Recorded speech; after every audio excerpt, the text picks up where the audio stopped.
The Presidency, Unit 2, Executive Departments and Agencies. By the end of this video, you should be able to explain what an executive department is, describe how an independent agency operates, and list ways that agencies help to carry out the laws. The President's job. With all the different roles that a president has to fulfill, his job is too large and complex for one person to do. There's no way that he can do all the things that he's supposed to do in terms of being the commander-in-chief, the foreign policy leader, the chief of state, the chief executive. There's no way he can do all of that by himself.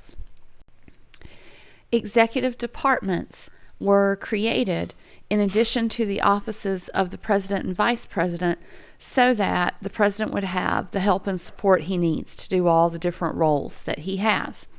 Each department focuses on one area of activity. The president appoints the head of the department, called secretary in most cases, and the secretaries or department heads become part of the president's cabinet or his group of advisors.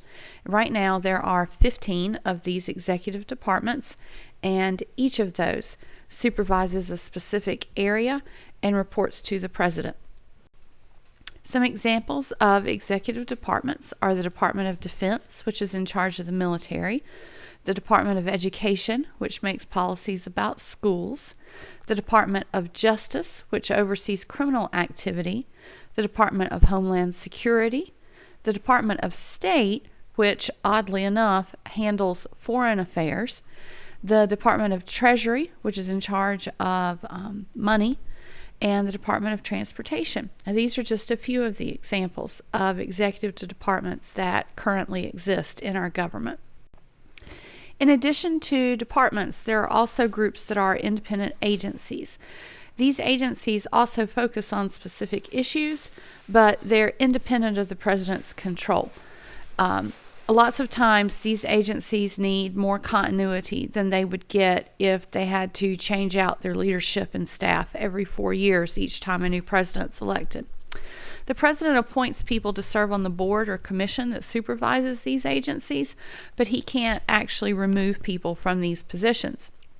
And some agencies exist within executive departments. For example, within the Department of Justice, which the president appoints the head, called the Attorney General, the examples of agencies that exist in those departments would be the Federal Bureau of Investigations, or the FBI, and the Drug Enforcement Agency.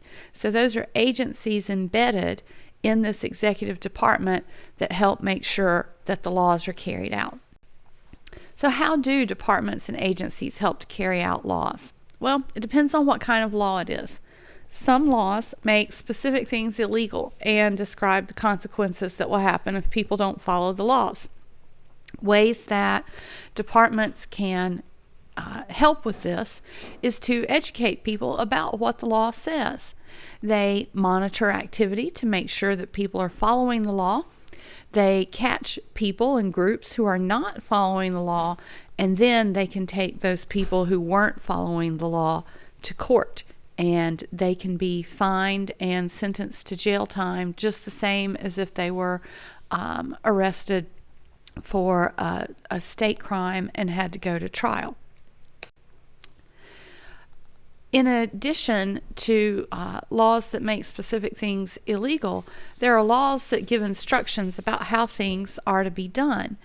And in this case, the departments and agencies may make additional rules about how to do something, and those rules are called regulations. For example, the Environmental Protection Agency is charged with carrying out and making sure that our environment is safe, that our air is clean, our water is safe to drink, our soil is safe for farmers to plant and grow crops. So Congress passes a law called the Clean Air Act, and then the Environmental Protection Agency is charged with carrying out how the Clean Air Act is put into plan. So it makes up rules about what are the safe limits of certain types of particles in the air. It monitors to make sure that corporations and industries aren't exceeding the amount of particles in the air, and then it can punish people who aren't going along with the law. In conclusion, carrying out or executing the laws of the United States is a huge job. In fact, the largest single employer in the United States is the federal government, and the largest branch of the federal government is the executive branch. And most of those workers are not people that you're going to see on the news like the president or the attorney general or the secretary of state. They are people who go to work each day making sure that people are following the laws, that they are abiding by the rules that have been set of the government. And this is how executive agencies and departments help to support the work of the president. Thanks for watching. If you need to review any part of this video, feel free to run it back and watch it again.